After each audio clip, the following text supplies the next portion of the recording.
जय ओम जय जगदीश दोस्तों। आज गुरुवार का दिन है। मैं आपका दोस्त अनिल पाल।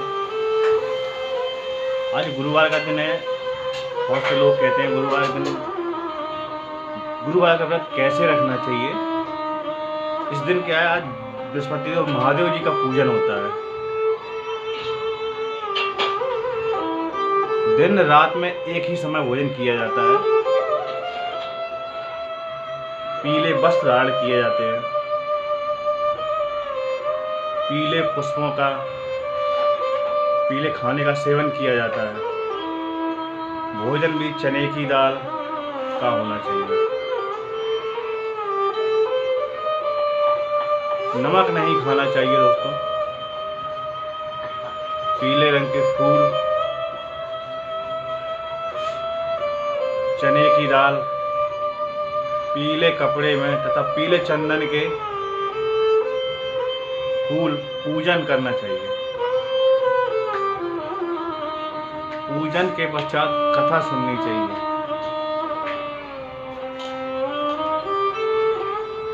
इस व्रत को करने से बृहस्पति देव बहुत ही प्रसन्न होते हैं। धन और पुत्र की प्राप्ति होती है। स्त्रियां यह व्रत अवश्य रखें। हमारी माता बहनें इस व्रत को अवश्य रखें। इस व्रत में केले का भी पूजन किया जाता है।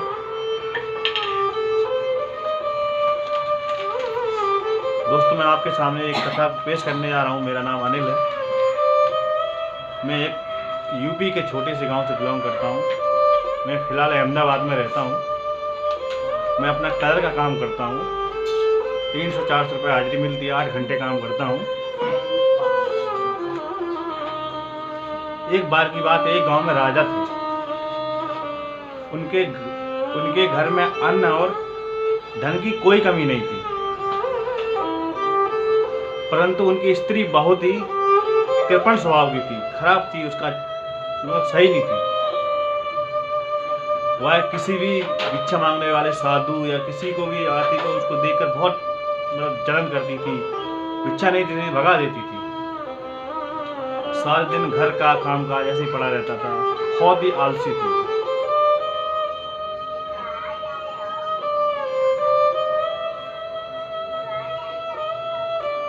एक समय की बात है, महात्मा साधु बृहस्पतिवार के दिन उसके घर पे आए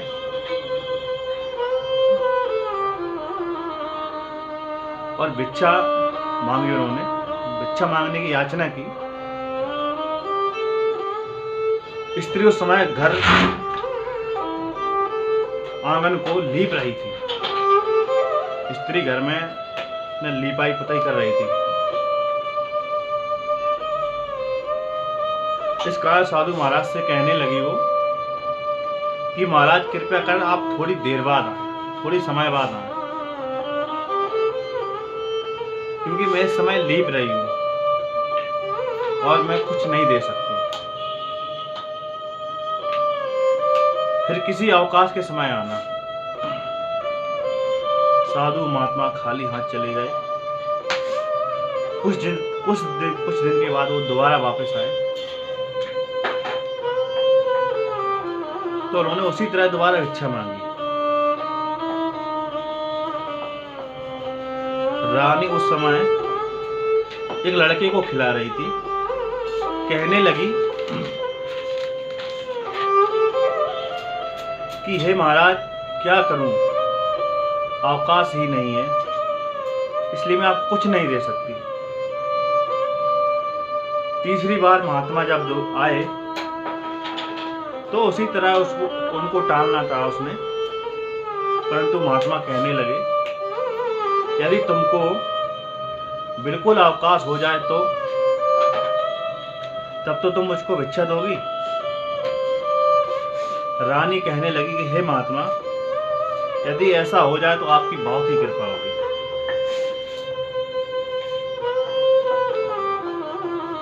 तो साधु महात्मा कहने लगे अच्छा, मैं तुमको एक उपाय बताता हूँ।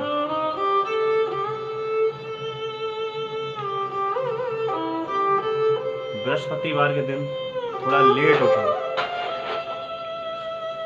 सारे घर में झाड़ू पोछा कुछ भी नहीं लगाओ, ऐसे ही कचरा पड़ा रहने दो, सब कुछ ऐसा ही पड़ा रहने दो, और घर में चौका भी मत लगाओ। और फिर स्नान ध्यान करके घर वालों को कह दो बाल आदि हजामत, मतलब बाल कटवाया हजामत जो भी करवा के आए। रसोई बना के चूल्हे के पीछे रख दें, सामने कभी ना रखो। सायंकाल को बहुत अंधेरा होने के पश्चात ही दीपक जलाएं, मतलब शाम को बहुत ज्यादा अंधेरा हो जाए तभी आप दीपक जलाएं।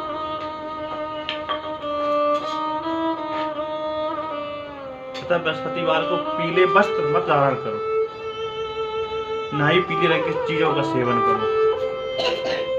यदि ऐसा करोगे तो तुमको घर का कोई भी काम नहीं करना पड़ेगा। ये साधु महात्मा ने उस औरत को बताया। रानी ने ऐसा ही किया, जो औरत थी रानी थी राजा की, तो उसने ऐसा ही किया। बृहस्पतिवार को खूब लेट से सो के जगी, कहीं भी झाड़ू पोछा कुछ भी नहीं किया, घर का कचरा इकट्ठा करके एक जगह कोने में पटक दिया। पुरुषों ने वही हजामत बनवाई, मतलब गुरुवार के दिन सब कुछ किया, गाड़ी मुझ सब कुछ किया। भोजन के पश्चात खाना बनाकर चूल्हे के पीछे भी रख दिया। इसके पश्चात वह हर गुरुवार के दिन ऐसा ही करने लगी, हर गुरुवार हर बृहस्पतिवार को वही औरत ऐसा ही करने लगी। अब कुछ समय बीता कि घर में खाने तक के लिए कोई दाना नहीं बचा, और भोजन के लिए वो तरसने लगी। तो राजा रानी से कहने लगा कि तुम यहाँ पर रहो, मैं बाहर परदेश जाता हूँ, बस कुछ पैसे कमाने के लिए मैं परदेश जाता हूँ, क्योंकि मैं यहाँ रहूंगा तो यहाँ मुझे सब लोग जानते हैं, तो मैं यहाँ मजदूरी कर नहीं पाऊंगा। राजा ने बोला, औरत को, अपनी रानी को बोला, जिसे देश चोरी परदेश भी बराबर कहते हैं।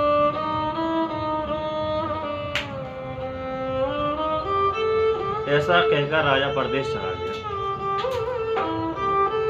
जंगल में जाता, रोज लकड़ी काटता और लकड़ी को ले जाकर शहर में बेचता। इस तरह उसका जीवन व्यतीत होने लगा। राजा के घर रानी और दासी दुखी रहने लगे। किसी दिन भोजन मिलता तो किसी दिन पानी पीकर रह लेती। एक बार जब रानी और दासी को 7 दिन हो गया तो उनको भोजन नहीं मिला। तो रानी ने अपनी दासी से कहा, हे दासी, यहाँ पास के ही नगर में मेरी छोटी बहन रहती है। यहीं पास के नगर में एक मेरी छोटी बहन रहती है, वह बड़ी ही धनवान है, इसलिए तू वहां पे चली जा तो वो कुछ खाने के लिए कुछ अनाज दे देगी। वहां जाना तो 5 सेर बेजल लेके आना, जिससे क्या है कुछ समय के लिए अपना गुजर बसर चालू हो जाएगा। इस प्रकार ही रानी की आज्ञा मानकर जो दासी थी वो चली गई। तो वहां जाकर उसने उस बहन के पास आई और देखा कि उसकी छोटी बहन पूजा कर रही है, क्योंकि उस दिन बृहस्पतिवार की गुरुवार का दिन था। जब दासी ने रानी की बहन को कई बार आवाज लगाई तो उन्होंने सुना नहीं। दासी ने कहा कि मुझे आपकी बड़ी बहन ने भेजा है, मुझे 5 सेर बेजल चाहिए, मेरी मदद कर दो। इस तरह उसने कई बार कहा, लेकिन छोटी बहन ने कोई उत्तर नहीं दिया, क्योंकि वो गुरुवार बृहस्पति देव की कथा सुन रही थी। इस प्रकार जब वो दासी वापस दासी को कुछ उत्तर नहीं मिला तो वापस घर के लिए प्रस्थान कर गई और वो वापस अपने गांव मतलब अपने रानी के पास वापस आ गई और बोली, हे रानी, तुम्हारी बहन तो बहुत ही बड़ी आदमी है, वह छोटे मनुष्यों से तो बात ही नहीं करती, इसलिए मैंने जब उसे कई बार पुकारा तो उसने कुछ सुना ही नहीं, ना ही कोई उत्तर दिया।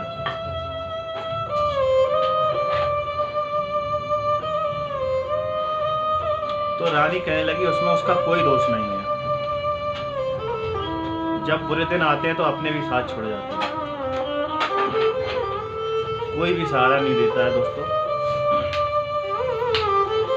अच्छे बुरे का पता तभी चलता है जब आपत्ति काल में ही लगता है कि हमारा केवल सारा ईश्वर ही है और कोई नहीं है। यह सब हमारे भाग्य का दोष होता है दोस्तों।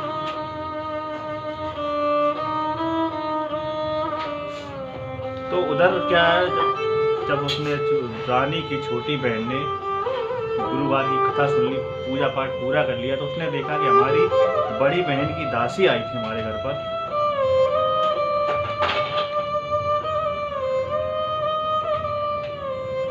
तो वो अपनी बहन के घर वापस चल दी।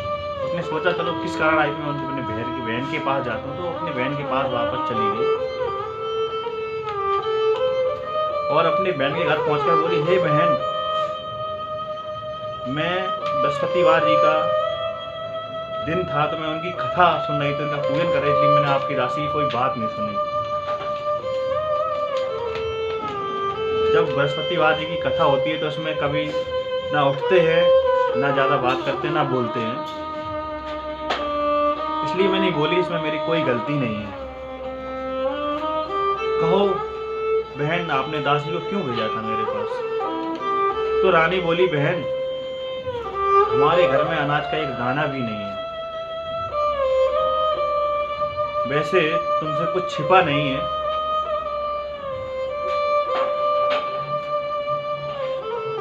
इसलिए मैंने दासी को आपके घर पर भेजा था।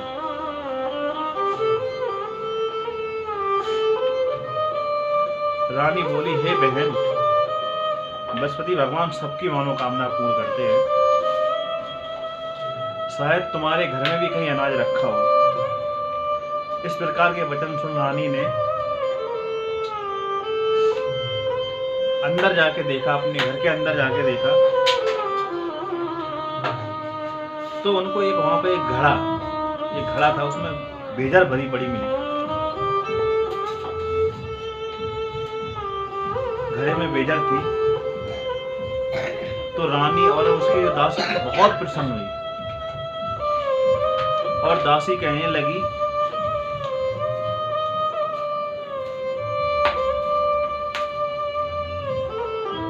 देखो, वैसे हमको भोजन तो मिलता नहीं है, इसलिए हम आज से ही गुरुवार का व्रत चालू करेंगे।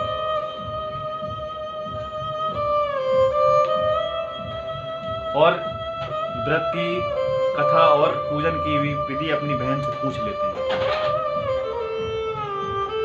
तो रानी ने अपनी छोटी बहन से पूछा कि गुरु बृहस्पतिदेव महाराज की कथा और पूजन कैसे करते हैं। रानी ने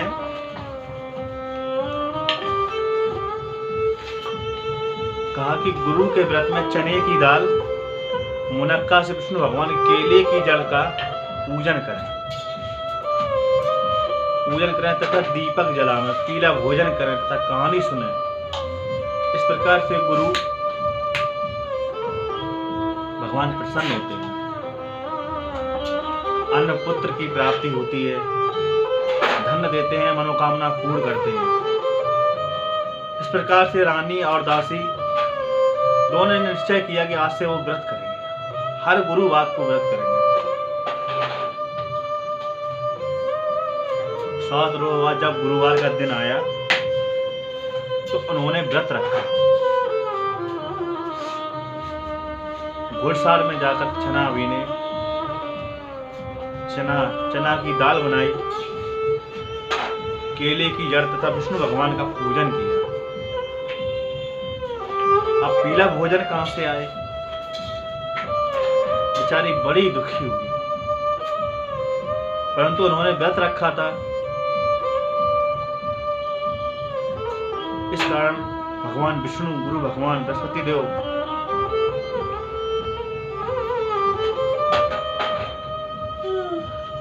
और एक महात्मा का रूप धारण करके वो 2 थाली में भोजन लेकर आए। थाली में देखा तो पीला भोजन था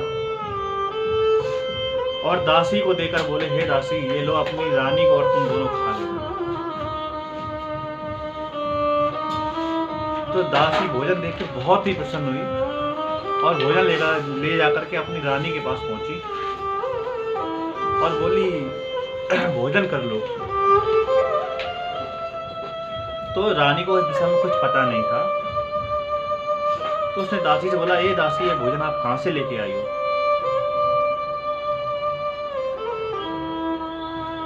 और मेरी क्यों हंसी उड़ाती हो? कहां भोजन है? दासी बोली, हे रानी, एक महात्मा हमें ये भोजन दे गया है और कहने लगी कि भोजन आपके और आपके रानी के लिए है।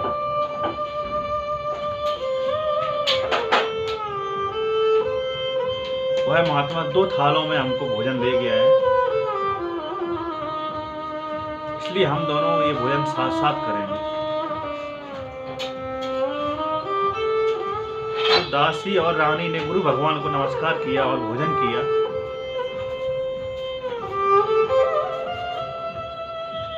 अब वह आज से हर गुरुवार के दिन श्री विष्णु भगवान का पूजन करने लगी। बृहस्पति भगवान की कृपा हुई और रानी और दासी फिर से धनवान हो गए।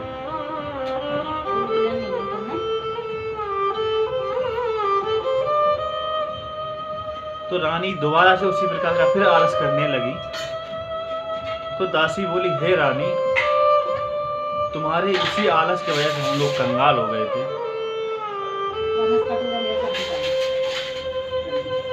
तुम्हें आलस चढ़ता है, तुम्हें धन रखने में कष्ट होता है, इसी कारण सभी धन नष्ट हो गया था। जब हमारे गुरु बृहस्पति देव, गुरु भगवान की कृपा से हमको धन प्राप्त हुआ है, तो तुम वही आलस, वही सब कुछ दोबारा से करने लगे हो। बड़ी मुसीबतों के बाद हमने ये सब किया है, गुरु भगवान की कृपा हुई है, सब कुछ दोबारा से वही हुआ है, दोबारा हुआ है। इसलिए हमको दान पुण्य करना चाहिए, ब्राह्मण को भोजन खिलाना चाहिए, महात्मा को भिक्षा देनी चाहिए, जो भूखा हो उसको भोजन कराओ, ब्याह लगवाओ, कन्याओं के विवाह करवाओ, तालाब, बावड़ी, कुआं आदि सब कुछ बनवाओ, मंदिर, पाठशाला, अस्पताल, सब चीजें बनवाओ। तो ऐसा करने से हमारा यश फैलेगा। दासी ने रानी को बोला, ऐसा करेंगे तो अपना यश फैलेगा और हमको धन की प्राप्ति होगी, गुरु भगवान प्रसन्न होंगे। तो रानी ने दासी की बात मानकर वही सब कुछ चालू कर दिया, कन्याओं का विवाह चालू कर दिया, अस्पताल बनवाए, बड़े बड़े स्कूल बनवाए, कुआं, बावड़ी, तालाब, सब कुछ किया, पेड़ पौधे भी लगाए।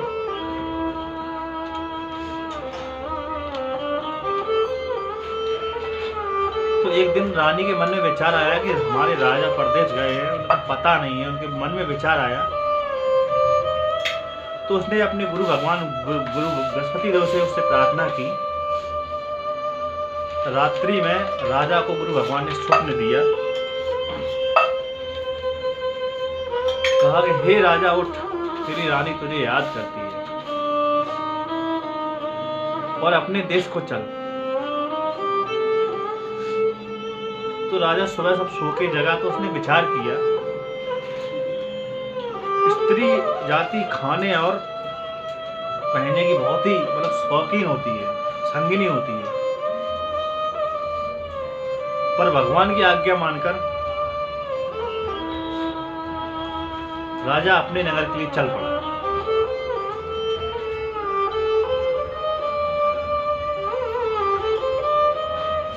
इससे पहले की एक बात बताते हैं आपको। जब राजा परदेश चला गया तो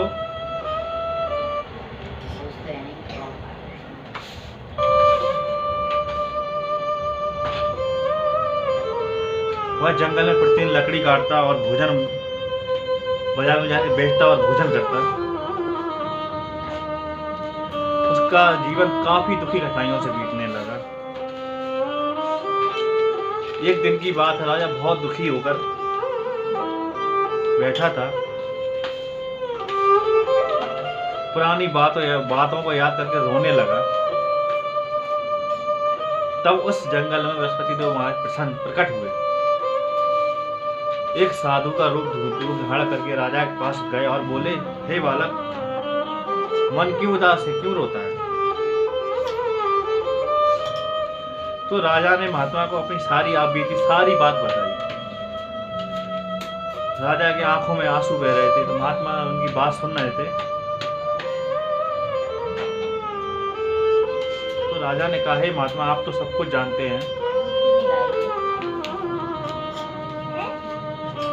महात्मा तो बड़े दयालु होते हैं, आप भी जानते हो, मैं भी जानता हूँ। महात्मा बोले, हे राजा, हे बालक, आपकी एक स्त्री थी, तो उसने क्या गुरु भगवान का अपमान किया था, बृहस्पति देव महाराज का अपमान किया था, इसलिए आपके साथ ऐसा हुआ। इसी कारण तुम्हारी ये दशा हुई, ये सब कुछ उसी कारण हुआ तुम्हारा। आप किसी प्रकार की चिंता मत करो, तुम भगवान सब ठीक कर देगा, तुम्हारा सब कुछ पहले जैसा कर देगा।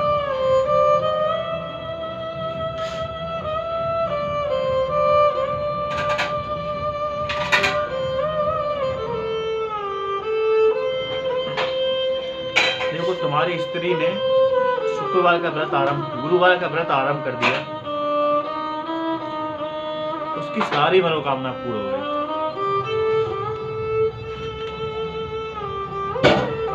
तुम भी गुरुवार का व्रत रखेगा। चने की दाल, पीले पुष्प, चने, गुड़, दाल, जल लोटे में डालकर गुरु भगवान का पूजन करो, केले का पूजन करो, फिर कथा सुनो, तो भगवान आपकी भी मनोकामना पूरी करेगा। साधु इतना कहकर चले गए। राजा बहुत ही प्रसन्न हुआ। राजा ने सोचा, मुझे लकड़ी बेच के इतना पैसा तो मिलता नहीं है, जिसके उपरांत मैं भोजन के अलावा भगवान की पूजा भी कर सकूं।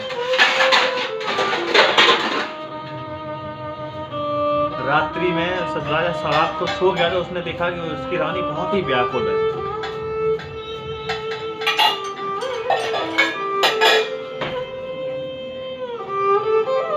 मेरे पास कुछ भी नहीं है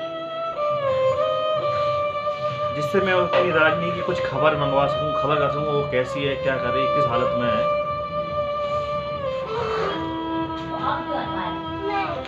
मैं कौन सी बात कहूं, क्या कहूं, मुझे कुछ भी मालूम नहीं। दोस्तों, आगे की कथा मैं आगे के वाले वीडियो में बताता हूं आपको, क्योंकि वीडियो काफी लॉन्ग हो गई है। दोस्तों, आप लोग कथा में बने रहें। हमारी कथा अगली वीडियो में आपको सुनने को मिलेगी। जय गुरुवाओं, जय ओम, जय जगदीश।